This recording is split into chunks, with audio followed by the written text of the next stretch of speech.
श्री गुरु श्रीयुत पद कमलम श्री गुरुन् वैष्णवांश्च श्री रूपं साग्रजातं सहगण रघुनाथान्वितं तं सजीवं साद्वैतं सावधूतं परिजनसहितं श्रीकृष्ण चैतन्यदेवं श्रीराधा कृष्णपादानु सहगणललिता श्रीविशाखान्वितांश्च भक्त भक्ति भगवंत गुरु चतुर्नाम बपु एक तिनके पद वंदन किए नाशहि विघ्न अनेक। बार बार वंदन करूं श्रीनाभायन जिन काल्यो का भावेद को श्री भक्त माल रस देन प्रियादास जी के पद कमल बंदऊं बारंबार कीन्ही भक्ति रस बोधिनी टीका अति सुख सार। भगवद भगतन चरित जे गाये अधिक मिठास बार बार वंदन करूं धन श्री नारायण दास।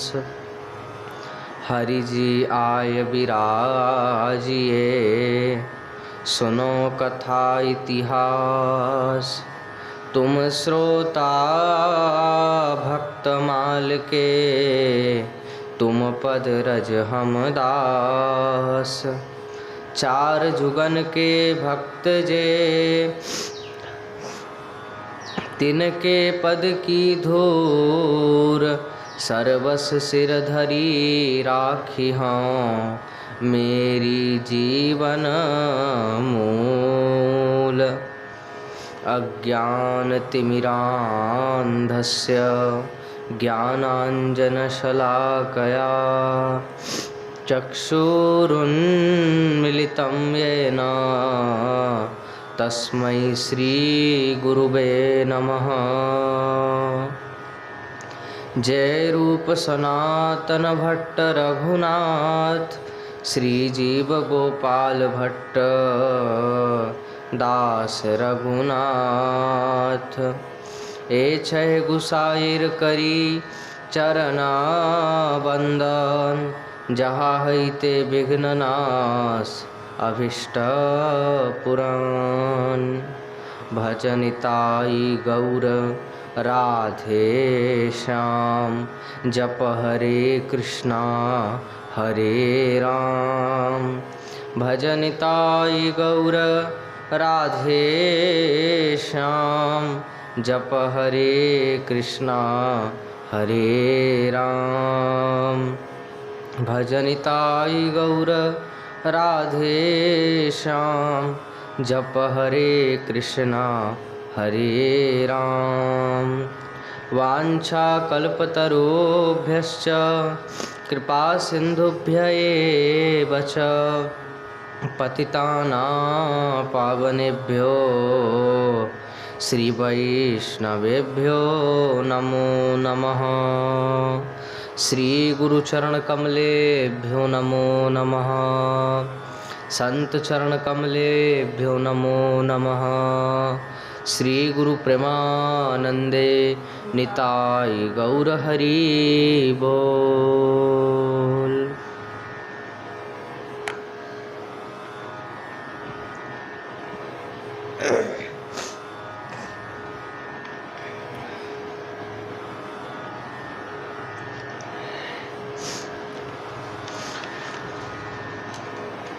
हरे कृष्णा कृष्ण कृष्ण हरे हरे, हरे राम राम राम हरे हरे। जय जय श्यामा जय जय श्याम, जय जय वृंदावन धाम। जय जय श्यामा जय जय श्याम, जय जय वृंदावन धाम। जय जय श्यामा जय जय श्याम, जय जय वृंदावन धाम। जय जय श्यामा जय जय श्याम, जय जय वृंदावन धाम। गौरी शंकर सीताराम, जय जय जगद गुरु हनुमान। जय जय श्यामा जय जय श्याम, जय जय वृंदावन धाम। जय जय श्यामा जय जय श्याम, जय जय वृंदावन धाम। अवध बिहारी सीताराम, कुंज बिहारी श्यामा श्याम। अवध बिहारी सीताराम, कुंज बिहारी श्यामा श्याम। अवध बिहारी सीताराम, कुंज बिहारी श्यामा श्याम। नदिया बिहारी गोरा चाँद, नदिया बिहारी गोरा चाँद। जय जय श्यामा जय जय श्याम, जय जय वृंदावन धाम। जय जय श्यामा जय जय श्याम, जय जय वृंदावन धाम।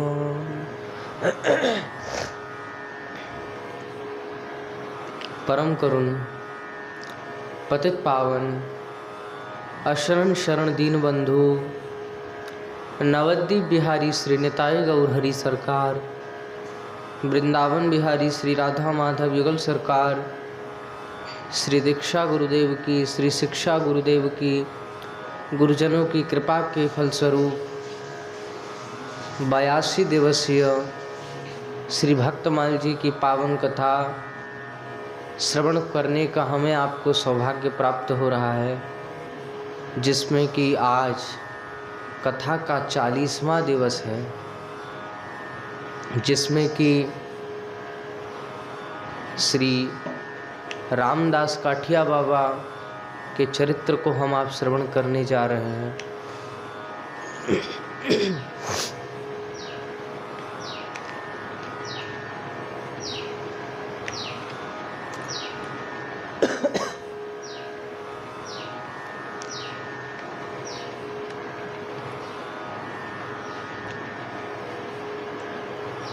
उत्तराखंड की शीतकालीन आधी रात है, पर्वतों पर बर्फ छाई हुई है।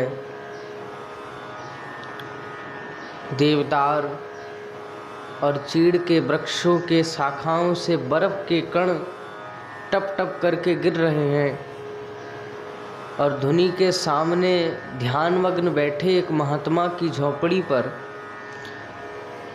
झोपड़ी के द्वार पर बान खड़े एक नवीन तपस्वी जो कि थरथर काँप रहे हैं। उनके कंपन का कारण बाहर की शीत उतना ही नहीं है जितना झोपड़ी के भीतर बैठे महात्मा का भय। वे उनसे कुछ कहना चाह रहे हैं पर कहने का साहस नहीं बटोर पा रहे हैं। तो आखिर उन्होंने डरते डरते धीमे स्वर में कहा, गुरुदेव गुरुदेव। गिजना के भीतर से ध्वनित हुई गुरु गंभीर कंठ की गर्जन। बोले क्या है? बोले महाराज मेरी धुनी की अग्नि बुझ गई है, अपनी धुनी से कुछ देने की कृपा करें। तो जला दूं, जला लूं। अब पराली उन मशार काला माने अग्नि बुझ गई है, यह नहीं कहता कि मैं सो गया था, जागते रहने से कहीं अग्नि बुझती है? ऐसे खाना और सोना था तो माँ बाप को छोड़कर क्यों आया था? जा, अग्नि नहीं मिलेगी। अब ठंड में खड़ा रह कर के अपने तामसी आलस्य का दंड भोग। अब तरुण तपस्वी बहुत देर तक उस प्राणांतक ठंड में खड़े ठिठुरते रहे। तब हठात झोंपड़ी का द्वार खुला। महात्मा ने अपनी धुनी में से कुछ अंगारे बाहर फेंकी। फेंकते हुए तीक्ष्ण कंठ से कहा, सावधान, अब ऐसी त्रुटि कभी नहीं होए। अब नूतन समाधि प्राप्त करके तरुण तपस्वी ने अपनी धुनी फिर प्रज्वलित करी और ध्यान में बैठ गए। झोपड़ी के भीतर बैठे महात्मा हैं कौन? ये हैं निम्बार्क संप्रदाय की नागाजी की शाखा के भक्तिशाली आचार्य श्री देवदास जी महाराज और तरुण सन्यासी वृंदावन के श्री रामदास काठिया बाबा। श्री रामदास बाबा ने जन्म लिया अमृतसर से लगभग 20 कोस दूर, लोचना मारी ऐसे कुछ जगह है ग्राम में, एक ब्राह्मण परिवार में। जब वे 7-8 बरस के ही थे तो अपनी माँ के साथ अपने घर के निकट एक परमहंस सन्यासी के आश्रम जाया करते थे। तो एक दिन उन्होंने हंस जी से पूछा, महाराज आप सबसे बड़े हैं, सब लोग आपको दंडवत करते हैं, आपकी सेवा पूजा करते हैं, आप इतने बड़े कैसे हो गए हो? इतने बड़े कैसे हो गए? अब परमहंस 7-8 बरस के इस बालक का यह प्रश्न सुनकर के खूब प्यार किए और प्यार से उसकी ठोड़ी पकड़कर बोले, बेटा मैं सदा परम पवित्र राम नाम जप करता हूँ। मंगलमय राम नाम ने ही मुझे छोटे से बड़ा कर दिया। श्री राम नाम जप करो तो बड़े हो सकते हो तुम भी। उस दिन से बालक रामदास घर की भैंस चराने जाता या घर के खेतों की ओर जाता, रखवाली करता होता तो बराबर राम नाम जपता रहता। उपनयन संस्कार के पश्चात रामदास के पिता ने उसे शास्त्र अध्ययन के लिए निकट के ग्राम में एक आचार्य के घर भेजा।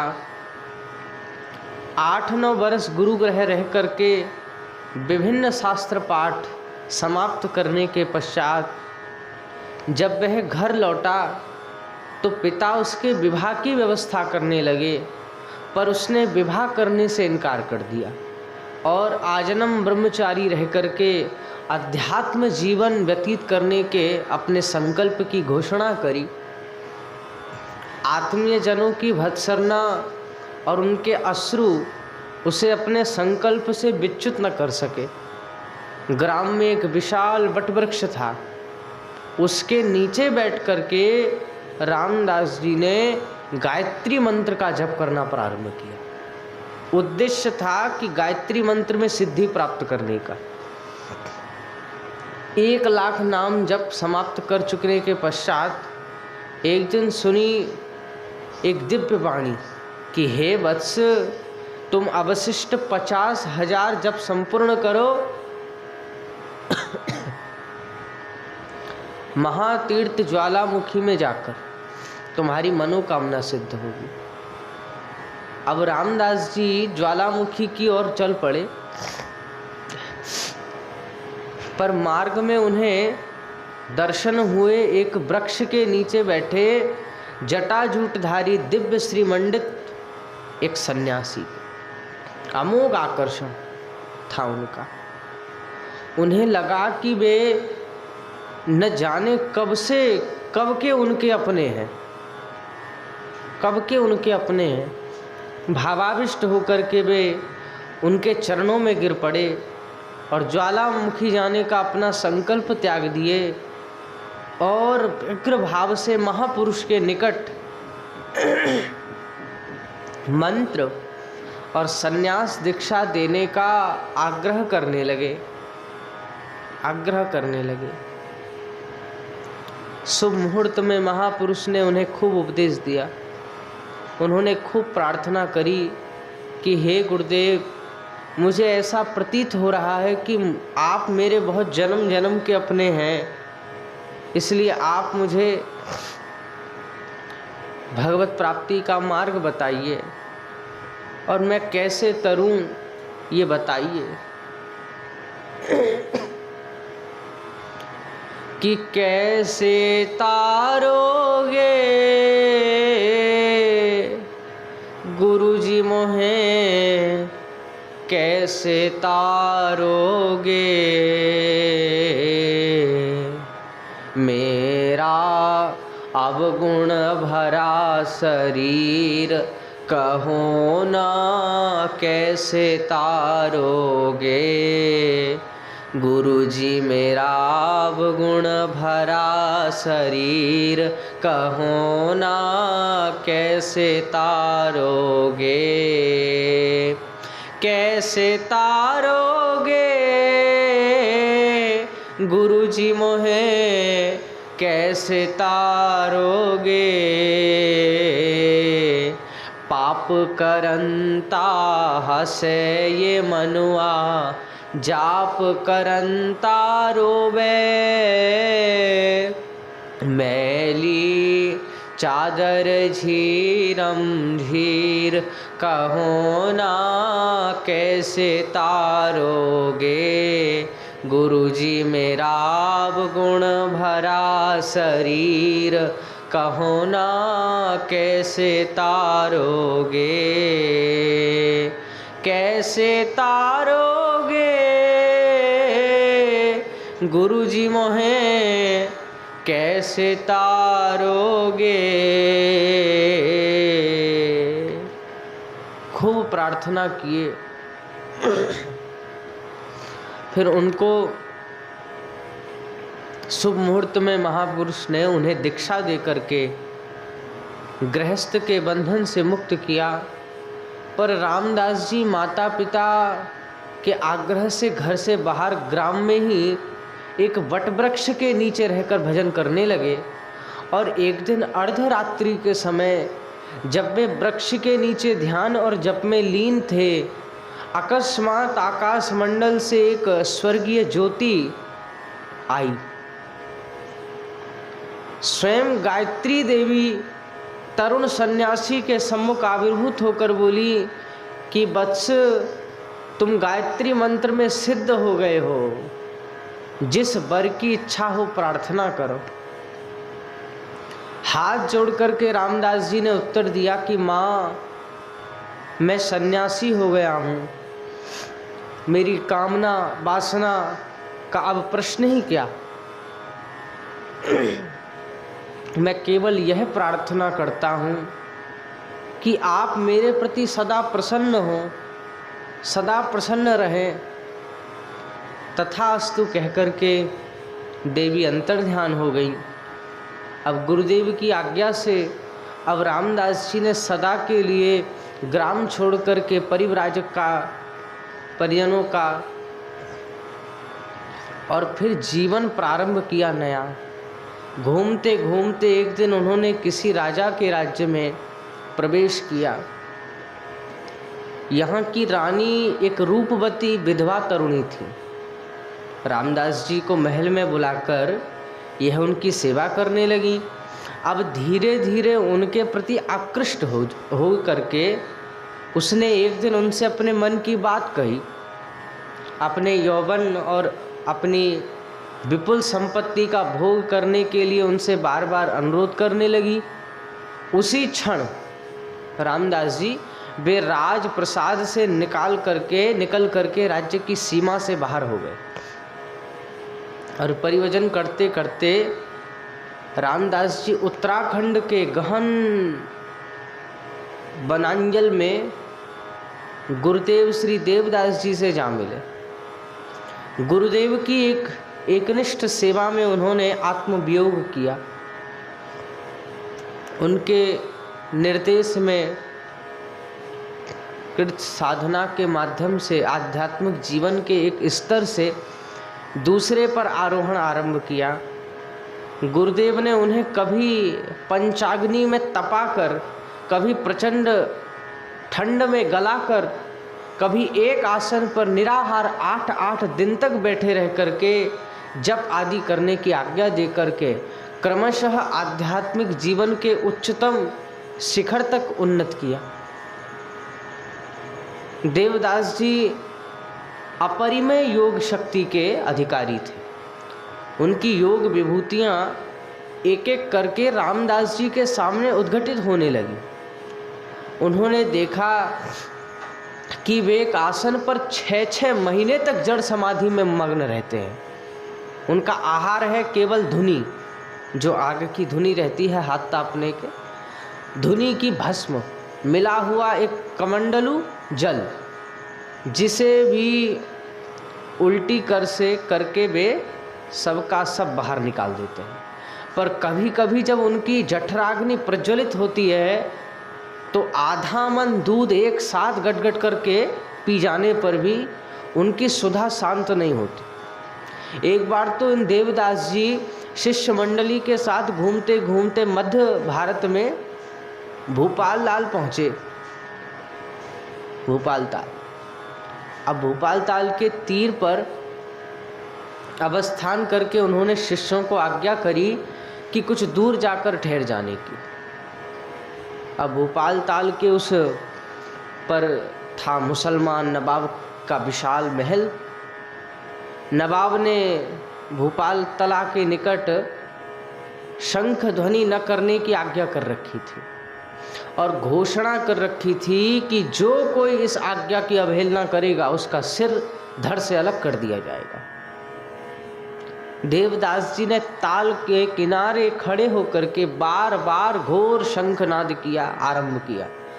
अब नवाब के पास सूचना पहुंचते ही उसने तो उनका सिर काट लाने की आज्ञा दे दी।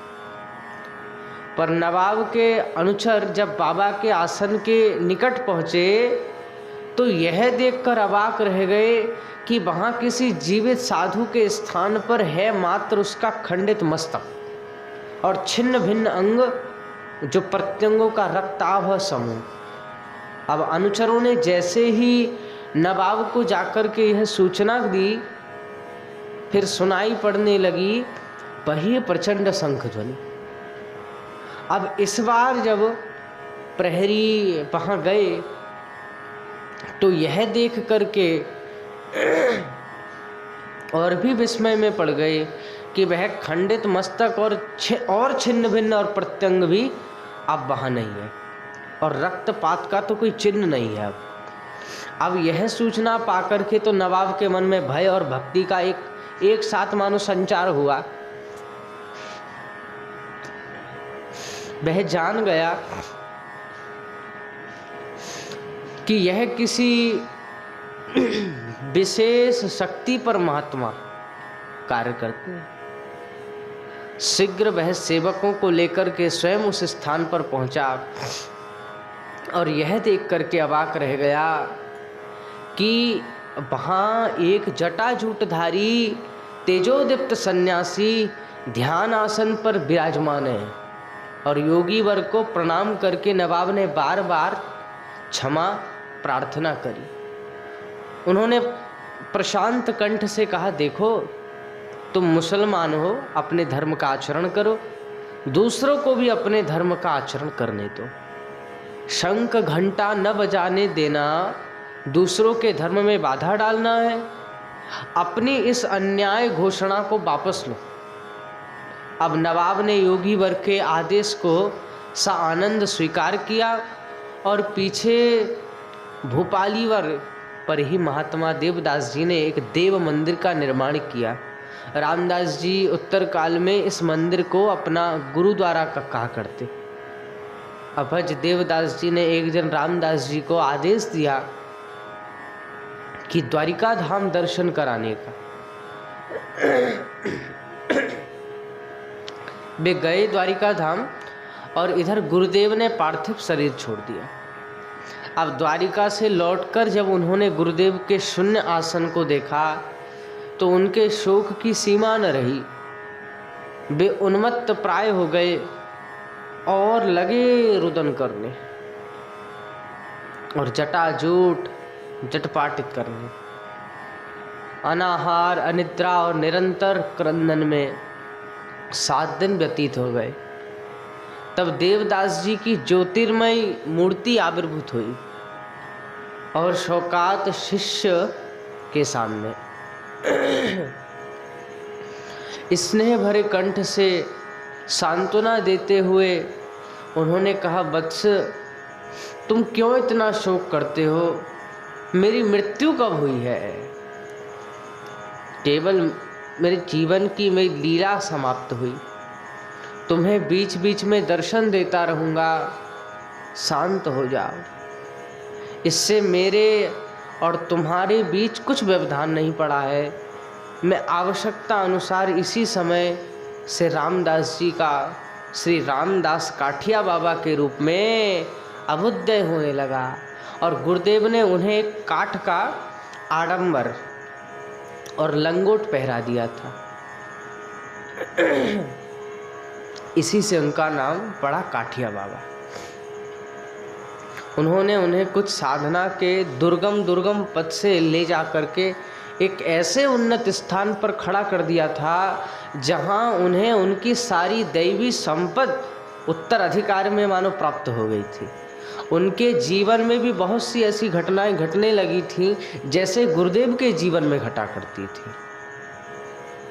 ये एक ग्राम में पंचधुनी प्रज्वलित करके और ध्यान में बैठे और उनके साथ थे एक और सन्यासी जो उनकी ख्याति के कारण उनसे ईर्ष्या करने लगे।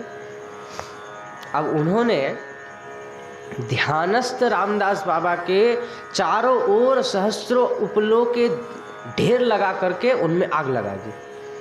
अब बाह्य ज्ञान रहित बाबा के चारों ओर अग्नि धू धू करके जलने लगी।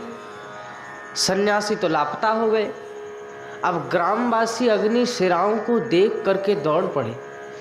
उनकी धारणा थी कि साधु बाबा का शरीर अवश्य भस्मीभूत हो गया होगा, पर अग्नि निर्वापित करने पर उन्होंने देखा कि एक आश्चर्यजनक दृश्य, काठिया बाबा योगायुक्त अवस्था में प्रशांत बदन अपने आसन पर बैठे हैं। उनका कुछ भी अनिष्ट नहीं हुआ है। आदकानी समाज किसी ने उनसे इसका रहस्य पूछा तो वे बोले कि पंचधुनी जला करके ध्यान में बैठने के पूर्व साधक को आत्मरक्षा का मंत्र चैतन्य कर लेना होता है। थोड़ी देर चुप रहकर और फिर कुछ मुस्काते हुए बोले, जिसका देह अग्नि में दग्ध हो जाए, अरे वह योगी नहीं है, वह योगी नहीं है। एक बार तो वे जमुना जी के किनारे किनारे आगरा की ओर चले जा रहे थे। उस समय सिपाहियों का विद्रोह चल रहा था। सैनिकों के एक जहाज ने यमुना में लंगर डाल रखा था। अब जटाजूटधारी काठिया बाबा को देख करके एक सैनिक ने उन पर बंदूक दाग दी। अब गोली उनके कान के पास से निकल गई, पर बाबा ने उधर भूक्षेप भी नहीं किया। अब सैनिक ने फिर बंदूक उठाई। यह देख करके उन्होंने नेत्र बंद किए और एक क्षण के लिए अंतराल हो न जाने का क्या हुआ कि उसकी बंदूक छूट करके यमुना जी में जा गिरी। तब गोरे सैनिकों की आंखें खुली और उन्होंने समझ लिया कि कोई शक्तिधर महापुरुष है। उन्होंने जहाज से उतर करके टोपी सिर से उतारते हुए उनका अभिवादन किए और खूब खूब क्षमा मांगी। इन परिवर्तन करते हुए काठिया बाबा भरतपुर पहुँचे। वहाँ अनायास उनके जीवन की सबसे महत्वपूर्ण घटना घटी। उन्हें शयालिका कुंड के निकट अपने उपास्य देव श्री रामचंद्र जी के दर्शन हुए उन्होंने स्वयं इसका वर्णन इन शब्दों में किया है कि ना काम रामदास को राम मिला सयनिका कुंडा।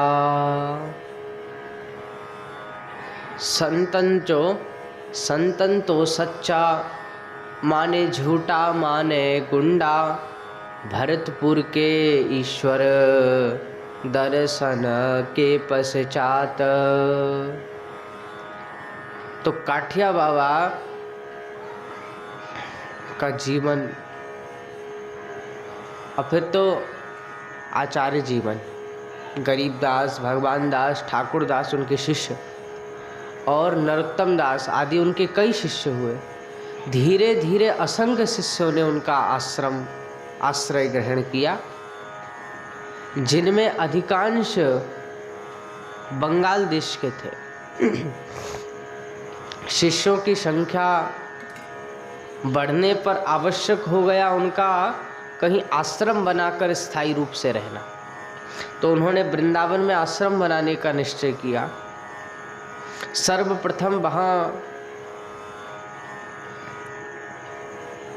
निकट वाले घाट पर एक वृक्ष के नीचे अपना आसन जमाया और कुछ कुंज और केमारवन अंजल एक बगीचे में फंसकी झोंपड़ी बनाकर रहने लगे। धीरे धीरे तो उस झोंपड़ी ने एक विशाल आश्रम का रूप धारण किया, जो आजकल श्री रामदास काठिया बाबा के आश्रम के नाम से प्रसिद्ध है। शिष्यों के प्रति श्री रामदास काठिया बाबा की दृष्टि सदा तीक्ष्ण और सजग पर रहती। माने एक बार उनके शिष्य श्री प्रेमदास उनका सानिध्य त्याग कर कहीं अन्यत्र चले गए। अब कुछ दिन बाद अनुतप्त होकर वे आश्रम लौटे। उस समय बाबा आसन पर लेटे विश्राम कर रहे थे। प्रेमदास उनके निकट जाकर बैठ गए और धीरे धीरे पद सेवा करने लगे। पर यह वे क्या देख रहे हैं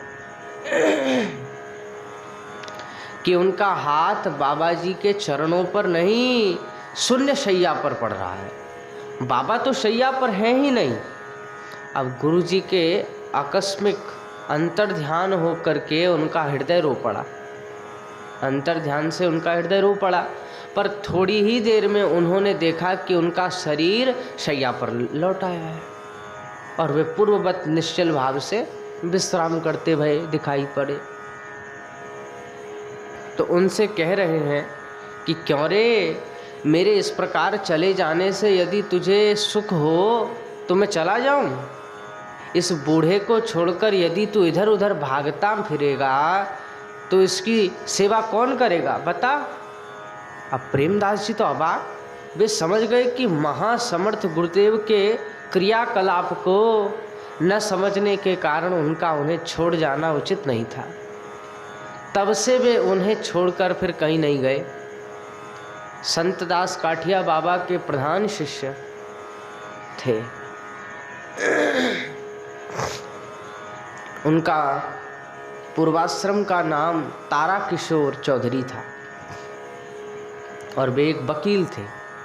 उस समय उन्होंने बाबा के केवल एक बार दर्शन किए थे, दीक्षा नहीं ली थी।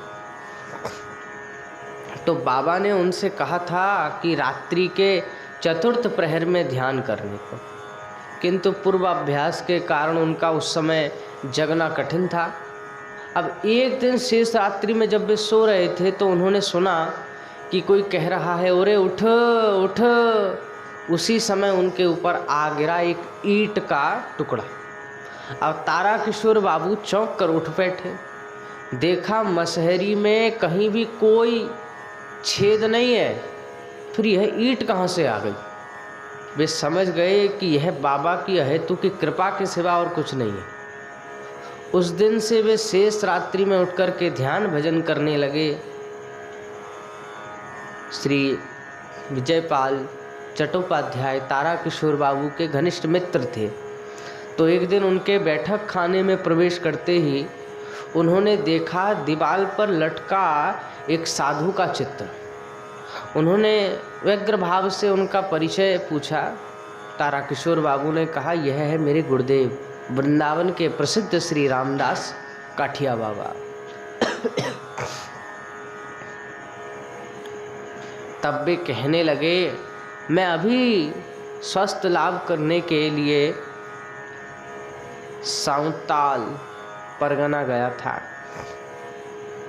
मैं जहाँ ठहरा था उसके निकट एक वृक्ष के नीचे धुनी के सामने बैठे मैंने 3 दिन बराबर एक महात्मा के दर्शन किए। मैं नित्य इनके पास जाता और यह कितना प्रसन्न होकर के मेरा आदर सत्कार करते और कितना कुछ प्यार भरा उपदेश करते। पर उस समय काठिया बाबा अपने स्थूल देह से वृंदावन छोड़कर कहीं गए ही नहीं। कुछ दिन पश्चात तारा किशोर बाबू ने वृंदावन जाकर के बाबा से इस संबंध में प्रश्न किया, तो वे बोले, बाबा मेरे यहाँ रहते हुए भी बहुत बार मेरी इस मूर्ति के बहुत से लोगों को अन्य स्थानों पर भी दर्शन होते हैं। इसका रहस्य तुम अभी न समझ सकोगे, पीछे सब जान जाओगे, ऐसा कह दिए। अब उस बार वृंदावन में कुंभ मेला था। उस समय कुंभ मेला था और देश देशांतर के सहस्रों वैष्णव ब्रज धाम में आए हुए थे और सबके समर्थन में श्री 108 स्वामी रामदास काठिया बाबा को वृंदावन के महंत और कुंभ मेले के चारों संप्रदाय के श्री महंत के पद पर नियुक्त किया गया। प्रधान अनुसार वृंदावन के महंत को प्रत्येक कुंभ मेले में जाना होता है। तो एक बार बाबा अपनी साधु मंडली के साथ उज्जैन के कुंभ मेले में जा रहे। अब मार्ग में उन्होंने देखा कि बहुत से वैष्णव साधुओं की जमातों को मेला क्षेत्र से वापस लौटते। कारण पूछने पर उन्होंने कहा, मेले में एक शक्तिधर शैव सन्यासी आए हैं। उनकी अलौकिक शक्ति और योग विभूतियां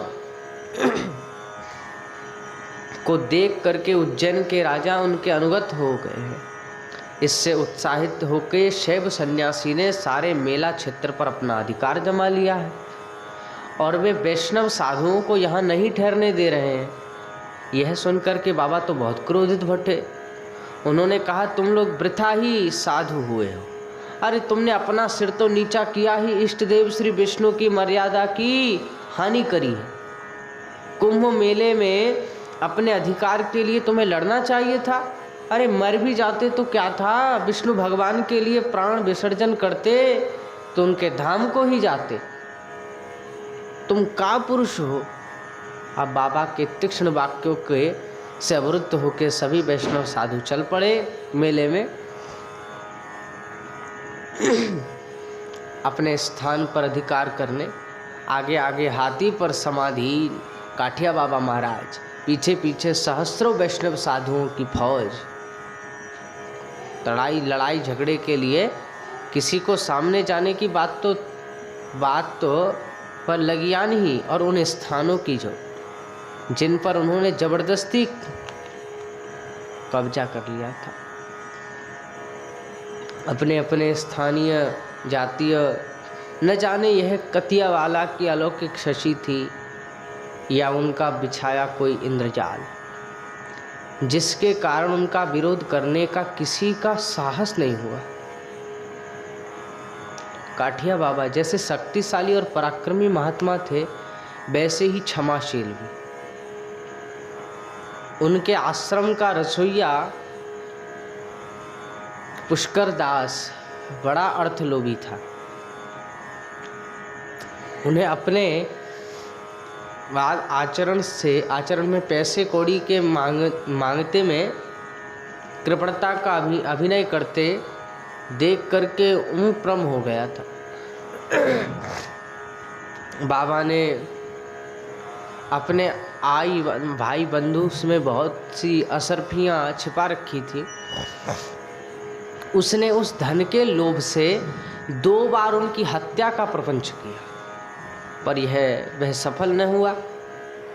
यह सब जानकर भी बाबा ने उससे कुछ न कहा।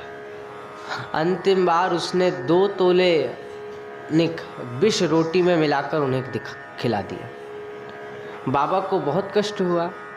वे भूमि पर लोटपोट होने लगे, पेट फूल जाने के कष्ट के अब बहुत कठिन हो गया।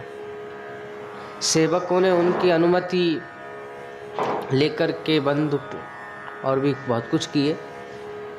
उसी समय कलकत्ते में विजय कृष्ण गोस्वामी ने अपनी अंतर्दृष्टि से सब कुछ जान करके और तारा किशोर बाबू से कहा कि तुम्हारे गुरुदेव को किसी साधु ने विष दिया है। तारा किशोर बाबू भागे आए वृंदावन और वे यह देख कर के चकित रह गए कि वहाँ पुष्कर दास अब भी रोग शैया पर लेटे और काठिया बाबा के बता दिया कि सब व्यवस्था कर रहा है। अब उनसे ना रहा गया। उन्होंने गरज करके कहा, बाबा इस दुरात्मा को इसी समय आश्रम से दूर कर देना है। काठिया बाबा ने शांत भाव से कहा, बेटा अब इसका सब भ्रम जाता रहा। यह समझता था कि मेरे आडंबर में बहुत सी असरपियाँ हैं और मुझे आड़ बंधन में बहुत सी असरपियाँ हैं, मुझे मारकर यह असरपियाँ लेना चाहता था। अब आड़ बंध कट गया है और इसका भ्रम भी मिट गया है। पर पुष्कर दास स्वयं ही नतमस्तक सबके सामने आश्रम से चला गया और काठिया बाबा शीघ्र पूर्ण स्वस्थ हो गए और उन शक्तिशाली महापुरुष के लिए रोटी में विष मिला वैसा ही था जैसे आटे में नमक मिलाना। बाबा की योग शक्ति का तो लोगों ने बहुत बार अनुभव किया, पर इन असाधारण योग विभूति संपन्न महापुरुष के अंतर में जो प्रेम यमुना की गुप्त अमृत धारा निरंतर प्रवाहित होती रहती थी, उसका संधान पाना कठिन था। कभी कभी जब वह बाहर फूट पड़ती थी, उसे देख करके लोग विस्मय होते थे। उस दिन आश्रम के ठाकुर श्री बिहारी जी और श्री राधिका जी वृंदावन में शोभा यात्रा निकाली गई थी ठाकुर जी की। हठात देखा गया कि काठिया बाबा के प्रत्येक रोमकूप से प्रवाहित हो रही है श्वेत की धारा। संत दास जी पंखा लेकर इन्हें हवा करने लगे। बाबा बोले, बेटा तुम जो समझ रहे हो वह बात नहीं है। यह गर्मी का पसीना नहीं है जिसका पंखे की हवा से निवारण किया जा सके। यह है एक प्रकार का प्रेम ज्वर। मैंने आज श्री राधा रानी के श्री विग्रह के चारों ओर ब्रज गोपिकाओं के दर्शन किए हैं, तभी से यह प्रेम ज्वर हो गया है। ऐसा पहले भी कई बार हो चुका है। एक बार तो लगातार 1 महीने तक होता रहा, तब तक शरीर से जल बिंदु भी नहीं निकला। सारा शरीर प्रेम ज्वर से इतना उत्दीप्त था, शरीर के रोम और जटा अहिर्निशी कांटे की तरह खड़े रहते थे। और फिर तो अष्टमी की मध्य रात्रि में काठिया बाबा ने स्वस्थ अवस्था में सेवकों को बुला करके पीने के लिए पानी मांगा। पानी पीकर बोले कि ले भैया, तेरे हाथ का जल भी पी लिया, तू जाकर सो जा, हम भी अब जाएंगे। अब उनके इंगित को न समझ सका कोई, जाकर सो गए। थोड़ी देर बाद 2 और सेवकों की निद्रा भंग हुई।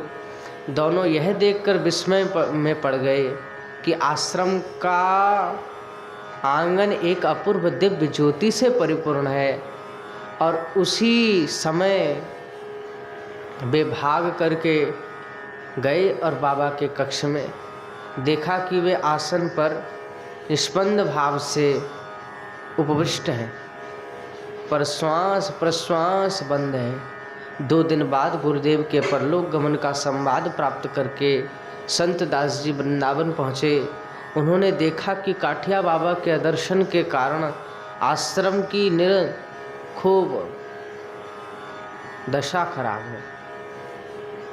निरंतर सबके आंसू बह रहे हैं और आश्रम के श्री विग्रह श्री राधा रानी के कपोलों से भी टप टप गिर रहे हैं आंसू। उनका नयन जल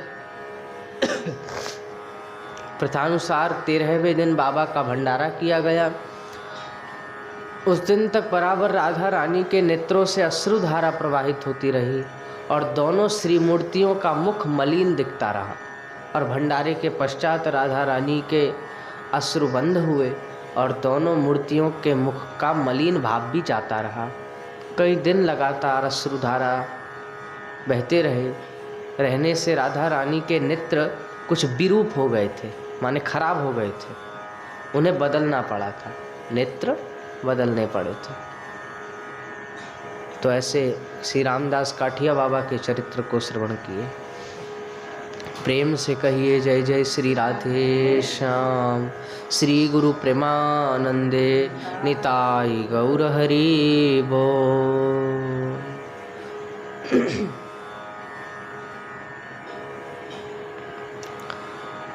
आर केनो माया जाले पड़ितेछ जीव मीन, नाही जान वृद्ध होए रबे तुमी चिरदिन।